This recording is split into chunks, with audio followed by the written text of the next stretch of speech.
2025-26 শিক্ষাবর্ষে অনলাইনের মাধ্যমে খুলনা ইউনিভার্সিটির ভর্তি কার্যক্রম কিন্তু শুরু হয়ে গেছে। আর এই ভর্তি প্রক্রিয়া চলবে 7 নভেম্বর 2025 থেকে 27 নভেম্বর 2025 পর্যন্ত। এর ভিতরে আপনারা চাইলে নিজেই কিন্তু অনলাইনের মাধ্যমে ভর্তি প্রক্রিয়ায় অংশগ্রহণ করতে পারবেন। আজকের ভিডিওতে আমরা আপনাদেরকে দেখাবো কিভাবে আপনি নিজেই নিজের জন্য খুলনা ইউনিভার্সিটিতে ভর্তির জন্য আবেদন করবেন। A to Z প্রক্রিয়া থাকবে আজকের এই ভিডিওটিতে। মূল ভিডিওতে যাওয়ার আগে রিকোয়েস্ট করব ভিডিওটিতে লাইক দিয়ে ভিডিওর পরবর্তী অংশটুকু কন্টিনিউ করবেন। অনলাইনের মাধ্যমে খুলনা ইউনিভার্সিটিতে ভর্তির আবেদন করতে আপনারা যেটা করবেন, সর্বপ্রথম আপনারা যে কোনো একটি ব্রাউজার ওপেন করবেন। আপনারা চাইলে মোবাইল ফোন অথবা কম্পিউটার যে কোনো কিছু দিয়ে এই আবেদনটা করতে পারবেন। আমি কম্পিউটার দিয়ে দেখাচ্ছি যাতে আপনাদের দেখতে সুবিধা হয়, বুঝতে সুবিধা হয়। ইউআরএল বার আপনারা টাইপ করবেন apply.ku.ac.bd। এই ওয়েবসাইটটিতে ঢুকলে আপনি দেখতে পারবেন আপনার সামনে ঠিক এরকম একটা ইন্টারফেস চলে আসবে এবং এখানে দেখুন লেখা আছে অনলাইনে আবেদন সময়সীমা 7 নভেম্বর থেকে 27 নভেম্বর পর্যন্ত এবং এখানে দেখতে পাচ্ছেন ইউনিট সমূহ লেখা আছে। যেমন এ ইউনিটে আপনি এখানে দেখতে পারবেন স্কুল, ডিসিপ্লিন, ন্যূনতম যোগ্যতা, এগুলো কিন্তু আপনি এখান থেকে ডিটেইলস দেখে নিতে পারবেন। এবার চলুন দেখা যাক কিভাবে আপনারা এখানে অ্যাপ্লাই করবেন। অ্যাপ্লাই করার প্রসেস হলো এখানে শুরুতেই দেখতে পাচ্ছেন অ্যাপ্লাই নামের একটা অপশন রয়েছে। আপনারা চাইলে কিন্তু অ্যাপ্লাই করার আগে হাউ টু পে এবং এখানে দেখতে পারবেন ফিস কত এবং সেই সাথে আপনি এখানে দেখতে পারবেন এক্সাম সেন্টার, যেমন এক্সামিনেশন সেন্টারে ক্লিক করলে আপনি দেখতে পারবেন এখানে কোথায় কোথায় এক্সাম হবে সেগুলো কিন্তু এখানে সিলেক্ট করা আছে। তো আমরা যেহেতু অ্যাপ্লাই করব, সরাসরি আমি আপনাদেরকে অ্যাপ্লাই করে দেখাচ্ছি। আপনারা সম্পূর্ণ ভিডিওটি দেখুন, A to Z প্রসেসটা জেনে যাবেন। শুরুতে আপনি এবার এখান থেকে অ্যাপ্লাই লেখাতে ক্লিক করবেন। যদি মোবাইল দিয়ে আবেদন করেন সেক্ষেত্রে কিন্তু পাশের 3 লাইন্স থাকবে, 3 লাইন্সে ক্লিক করে অ্যাপ্লাই অপশনে ক্লিক করতে হবে। এবার দেখুন এখানে প্রাতিষ্ঠানিক তথ্য প্রদান করুন স্টেপ 1 এ। এবার স্টেপ 1, স্টেপ 2, স্টেপ 3, স্টেপ 4 এই 4টা স্টেপ পূরণ করে আপনি এখানে ভর্তির আবেদন কমপ্লিট করতে পারবেন। শুরুতে আপনি এইখানে এসএসসি সমমানের আপনার যে বোর্ড রয়েছে সেই বোর্ডটা সিলেক্ট করবেন। তারপর এখানে রোল নাম্বার দিবেন এবং এখান থেকে পাসিং ইয়ার সিলেক্ট করবেন। এরপর এখানে আপনার এইচএসসি সমমান বোর্ড সিলেক্ট করবেন। তারপর এখানে আপনার এইচএসসি রোল নাম্বার দিবেন এবং পাশের বছর এখানে সিলেক্ট করবেন। তো এখানে আপনি সকল তথ্য দিয়ে এখান থেকে নেক্সট লেখাতে প্রেস করবেন। এখানে আরেকটা বিষয় একটু লক্ষ্য করে দেখুন, GCE O level and A level open university diploma in engineering এবং টেকনিক্যাল বোর্ডের প্রার্থীরা এই লিঙ্কটিতে প্রবেশ করে আবেদন করবেন। এই লিঙ্কটিতে প্রবেশ করলে দেখতে পারবেন এখানে কিন্তু ফর্মটা একটু অন্য রকমের রয়েছে। এই ফর্মটা পূরণ করে এই GCE A level O level open university এবং ডিপ্লোমা ইন ইঞ্জিনিয়ারিং এবং টেকনিক্যাল বোর্ডের প্রার্থীরা এই অপশনটিতে ক্লিক করে আবেদন করবেন। তো আমি যেহেতু টেকনিক্যাল বোর্ডের না, তাই আমি এখানে ডিটেইলস দিয়ে নেক্সট লেখাতে ক্লিক করলাম। এবার দেখুন এখানে স্টেপ 2 তে আপনাকে ইউনিট সিলেক্ট করতে হবে যে আপনি কোন ইউনিটের জন্য আবেদন করবেন। তো আমি এখান থেকে এই ইউনিটে আবেদন করব, তাই এখান থেকে এ ইউনিট সিলেক্ট করলাম।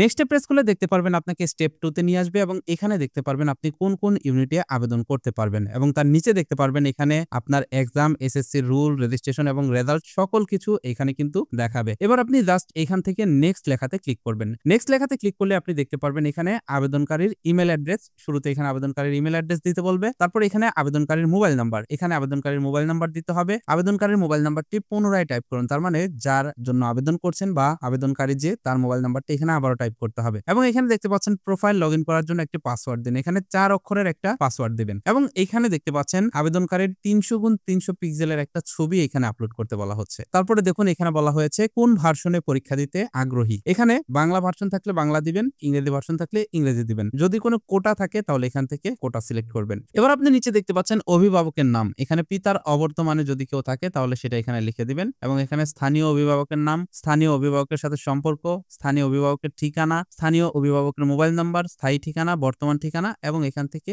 ধর্ম সিলেক্ট করবেন। এখানে সকল কিছু সিলেক্ট করার পর নিচে দেখতে পারবেন এখানে একটা অপশন রয়েছে, অনুগ্রহপূর্বক সঠিকভাবে আপনার নিজস্ব মোবাইল ফোনটি প্রদান করুন। ডাউনলোড পত্র প্রবেশ করতে হলে আপনার প্রোফাইলে প্রবেশ করতে হবে, যার ইউজার নেম পাসওয়ার্ড আপনার মোবাইল ফোনে প্রেরণ করা হবে। আবেদন, প্রবেশপত্র, ফলাফল ও ভর্তি সংক্রান্ত যে কোনো হালনাগাদ তথ্য আপনার মোবাইল ফোনে প্রেরণ করা হবে। আবেদনকারীকে সঠিকভাবে চিহ্নিত করা যায় এমন সম্মুখ অবয়বের 300x300 পিক্সেলের ছবি আপলোড করতে হবে। এখন কথা হলো আপনাদের ভিতরে অনেকেই মোবাইল ফোনের মাধ্যমে আবেদন করবেন এবং যার কারণে আপনারা 300x300 পিক্সেলের ছবি কিন্তু আপলোড করতে পারবেন না বা 300x300 পিক্সেলের ছবি ক্রপ করতে পারবেন না। আপনাদের জন্য সহজ একটা প্রক্রিয়া দেখিয়ে দিচ্ছি, যে প্রক্রিয়ার মাধ্যমে আপনি অনলাইনে 300x300 পিক্সেল ছবি তৈরি করে ফেলতে পারবেন। আমাদের ভিডিও ডেসক্রিপশন বক্সে একটা লিংক দেওয়া থাকবে, সেই লিংকটিতে প্রবেশ করবেন। লিংকটিতে প্রবেশ করার পর এইখানে দেখতে পারবেন একটা অপশন থাকবে, এই অপশনটিতে ক্লিক করবেন। অপশনটিতে ক্লিক করে এইখানে আপনি আপনার ছবিটিকে আপলোড করবেন। দেখতে পারবেন আপনার ছবি এখানে আপলোড হয়ে গেছে। এবার নিচে দেখতে পারবেন রিসাইজ ইউর পিকচার নামের একটা অপশন রয়েছে। আপনি এইখান থেকে 50% স্মলার এর জায়গায় কাস্টম সাইজ সিলেক্ট করবেন। কাস্টম সাইজ সিলেক্ট করলে এখানে দেখতে পারবেন ওয়েট এবং হাইট চলে আসছে।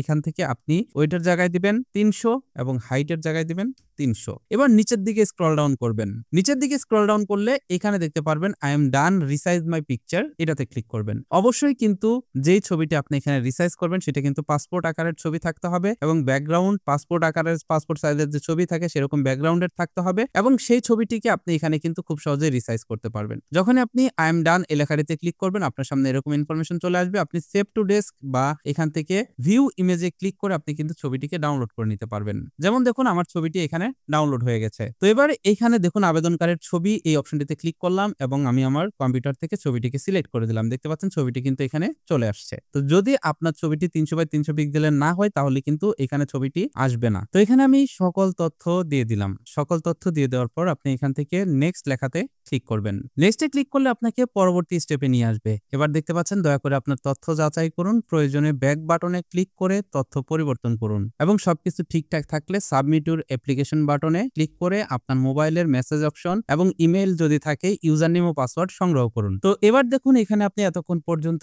যা যা টাইপ করেছেন সকল কিছু আপনার এখানে চলে আসবে। সবকিছু আবার ভালোভাবে যাচাই করে নেবেন। সবকিছু ঠিকঠাক থাকলে আপনি জাস্ট এখান থেকে সাবমিট ইউর অ্যাপ্লিকেশন এই লেখাটিতে ক্লিক করবেন। এই লেখাটিতে ক্লিক করলে দেখতে পাচ্ছেন আপনি কি চূড়ান্তভাবে ফর্মটি জমা দিতে চান। আপনি এখানে সবকিছু ঠিকঠাক থাকলে হ্যাঁ লেখাতে ক্লিক করবেন। হ্যাঁ লেখাতে ক্লিক করলে দেখতে পারবেন এখানে অভিনন্দন, আপনার আবেদন সফলভাবে গৃহীত হয়েছে, দয়া করে প্রোফাইলে প্রবেশ করে পেমেন্ট সম্পন্ন করুন। এবার এখান থেকে লগ ইন পেজে যেতে ক্লিক করুন, এই লেখাটিতে ক্লিক করবেন এবং আপনি দেখতে পারবেন আপনার মোবাইল নাম্বারে SMS এর মাধ্যমে আপনার অ্যাকাউন্টে প্রবেশের জন্য ইউজার নেম এবং পাসওয়ার্ড দিয়ে দেওয়া হয়েছে। লগ ইন পেজে আসার পর আপনার ইমেল অ্যাড্রেস এবং মোবাইল নাম্বারে আসা ইউজার আইডিটি আপনি এইখানে এই যে ম্যান আইকনের পাশে দিয়ে দিবেন এবং আপনি যে পাসওয়ার্ডটি ক্রিয়েট করলেন 4 সংখ্যার পাসওয়ার্ড, সেই পাসওয়ার্ডটি আপনি এখানে দিয়ে দিবেন। ইমেইলের ভিতরে এবং মোবাইলের SMS এর ভিতরে কিন্তু ইউজার আইডি পাসওয়ার্ড দুইটাই দেওয়া থাকবে। দিয়ে আপনি লগ ইন লেখাতে ক্লিক করবেন। এবার আপনি দেখতে পারবেন এখানে অবশিষ্ট প্রক্রিয়া সম্পন্ন করার জন্য নিম্নোক্ত কর্ম সম্পাদন করুন। শুরুতে প্রোফাইল মেনু থেকে আপনার প্রয়োজনীয় তথ্য হালনাগাদ করুন। এবার এখান থেকে প্রোফাইল লেখাতে ক্লিক করবেন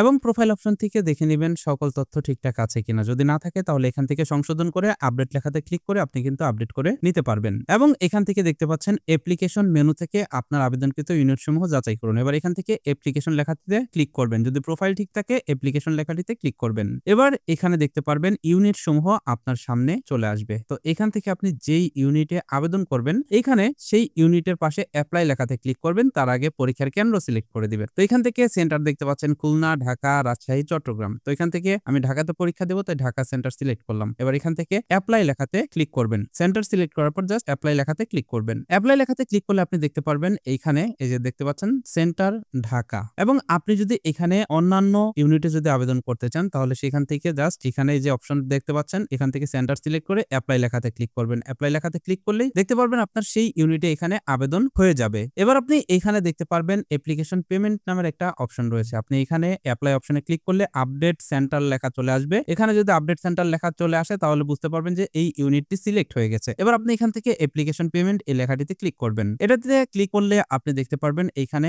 আপনার এরকম একটা অপশন চলে আসবে। এবার দেখতে পারবেন আপনাকে আবেদনকৃত ইউনিটের ফিস পরিশোধ করতে বলবে। এবার এখানে আপনি দেখতে পারবেন আপনি যে কোনো ইউনিটে বিকাশ অথবা রকেটের মাধ্যমে ফি পরিশোধ করতে পারবেন এবং ফি পরিশোধ করার জন্য বিকাশ নির্দেশনা পেতে ক্লিক করুন। এই লেখাটিতে ক্লিক করে আপনি বিকাশের নির্দেশনা পাবেন। এই অপশনটিতে ক্লিক করে আপনি রকেটের মাধ্যমে পেমেন্ট করতে পারবেন। তো আমি বিকাশের মাধ্যমে করব তাই এখান থেকে বিকাশ লেখাতে ক্লিক করলাম। এটাতে ক্লিক করলে দেখতে পারবেন বিকাশের মাধ্যমে কিভাবে আপনি পেমেন্ট করবেন সেটা এখানে চলে আসবে। তো আপনি এখান থেকে এই ইনস্ট্রাকশন ফলো করে আপনি কিন্তু বিকাশের মাধ্যমে পেমেন্ট করবেন। তারপরেও আমি আপনাদেরকে লাইভ দেখিয়ে দিচ্ছি।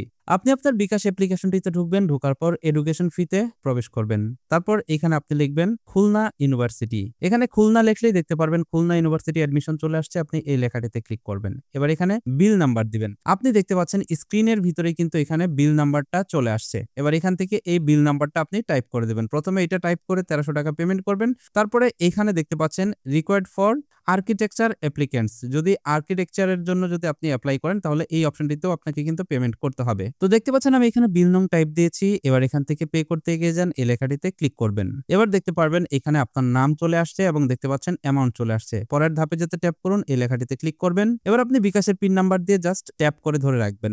দেখতে পারবেন এখানে পেমেন্ট সম্পূর্ণ হয়ে যাবে। এবার পরবর্তী লেখাটিতে ক্লিক করে আপনি এখান থেকে চাইলে রিসিপ্টটিকে ডাউনলোড করে রাখতে পারবেন। তো আমরা এখানে জেনারেল যে ফিসটা রয়েছে 1300 টাকা সেটা পেমেন্ট করে দিয়েছি। এবার আর্কিটেকচার ড্রয়িং এর জন্য এখান থেকে আবারও এডুকেশন ফিতে ক্লিক করলাম এবং এখানে প্রতিষ্ঠানের জায়গায় লিখলাম খুলনা ইউনিভার্সিটি, অ্যাডমিশন সিলেক্ট করলাম এবং এখান থেকে একইভাবে বিল নংটি, যে এখানে যে বিল নং রয়েছে এই বিল নংটি টাইপ করে দিব। এবার এখান থেকে পে করতে এগিয়ে যান, লেখাটিতে ক্লিক করবেন। দেখতে পারবেন আবারও নাম চলে আসছে। এবার পরের ধাপে যেতে ট্যাপ করে ধরুন এবং এখানে বিকাশের নাম্বারটি দিয়ে আপনি জাস্ট এখান থেকে ট্যাপ করে পে করলেই দেখতে পারবেন এখানে পেমেন্ট হয়ে গেছে। এবার আপনি জাস্ট এখান থেকে এইটাকে রিলোড করবেন। রিলোড করলেই দেখতে পারবেন এখানে এই যে পেমেন্ট স্লিপ চলে আসছে। এবার জাস্ট প্রিন্ট লেখাটিতে ক্লিক করে আপনি এখান থেকে এই পেমেন্ট স্লিপটিকে ডাউনলোড করে নেবেন। আবেদন করা হয়ে গেলে এবার এখান থেকে অ্যাডমিট কার্ড লেখাটিতে ক্লিক করবেন। অ্যাডমিট কার্ড লেখাটিতে ক্লিক করলে দেখতে পারবেন আবেদনকারীর প্রবেশপত্র এখানে দেখতে পাচ্ছেন খুব শীঘ্রই প্রকাশ করা হবে। তার মানে এখনো পর্যন্ত কিন্তু অ্যাডমিট কার্ড দেওয়া হয়নি। এবার আপনার আবেদন কিন্তু কমপ্লিট হয়ে গেছে।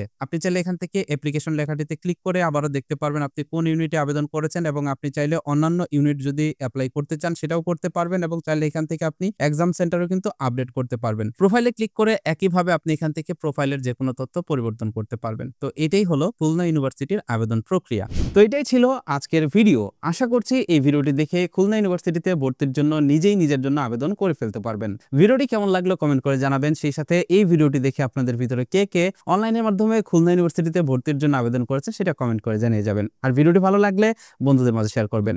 That's it for now. Take care. Bye by.